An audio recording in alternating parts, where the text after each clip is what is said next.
Hello guys, this is the Science Pony and let's talk about the science of Rainbow Falls. Why did I have to find fault in this episode?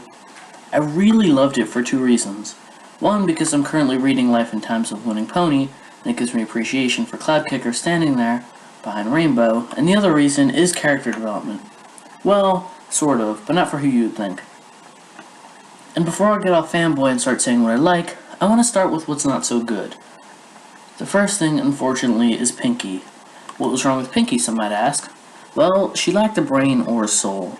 If you recall back to Too Many Pinkie Pies, her clones are distinctly different from the real Pinkie because they were all obsessed with fun.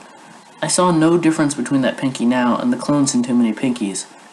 After all, it's not like the lesson learned there would actually apply to this situation. Anyway, Pinkie was not funny, she just came off as dumb. And in Pinkie Apple Pie, she has a brain and a heart, and truly cares for the people that she's spending time with, unlike here, where she's just used for cheap jokes that weren't even funny. I don't like how they built up a compelling story like Pinkie Apple Pie, and just tore it down by making Pinkie a complete idiot. It irritates me to no end. My second problem was Rainbow Dash. She was selfish to no end in this episode, and I saw it coming from a mile away when the moment she says, "And do I need to remind you how much Ponyville wants to qualify to make it to the games." Obvious. Anyway, Rainbow makes a string of mistakes, starting from there. Just listen. The problem as it is a nitpick. Applejack. What was the point of her being there and not doing anything particularly useful? If she really wanted to defeat her teammates in the air, so why didn't she tell them she was going to do it instead of just throwing a muffin at Snowflake? It's her lack of common sense that kind of annoyed me. Anyway, another thing that I had a problem with is the only Alicorn princess in the group. Once again, Twilight fails to use her brain. Through the episode, it shows her discovering Rainbow's secret, but did Twilight forget that she was standing there when Spitfire was talking to Dash about practicing with the Cloudsdale team? So what the hell? It's not like it was that big of a deal. Training new people can bring you down, and you can forget that you also have to train, not just train others. So why was Twilight being such a bitch for training with better flyers? It only helps the team in the long run. And that brings me to my super big problem in this episode. Spitfire. It's not how her voice changes in Wonderbolt's Academy and it does now. I could care less about her social interactions with Rainbow. It's her integrity. They would just use her as a pawn. Rainbow shouldn't even bother with them because they use Soren too. What makes her think that she would be treated differently than him?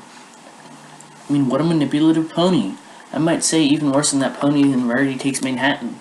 Spitfire, in my opinion, is evil, and kind of the opposite of Rainbow Dash. Jeez. That's a lot I didn't like about this episode, but let's talk about what I find really good. And my surprisingly favorite thing in this episode was Fluttershy.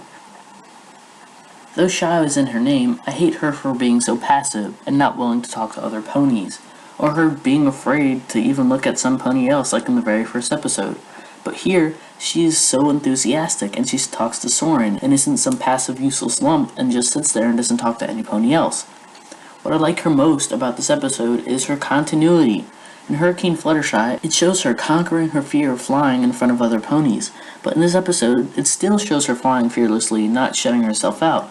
She even goes so far to say that she is a great flyer and wants to prove it to every pony. It's just amazing to see how Fluttershy has grown as a character. Another thing that was fun was the appearances of other races, such as Griffin.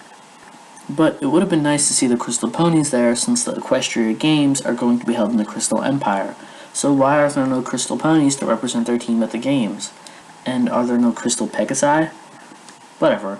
But other than that, I really liked this episode. The plot was a little bit predictable because they used it in Rarity too many times, but it worked out well.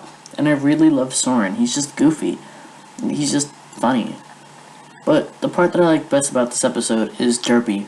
I'm currently reading Life and Times of a Winning Pony, like I said before, and it gives me a lot more appreciation for her and her generous and sweet nature. It seems like the kind of thing that she would do.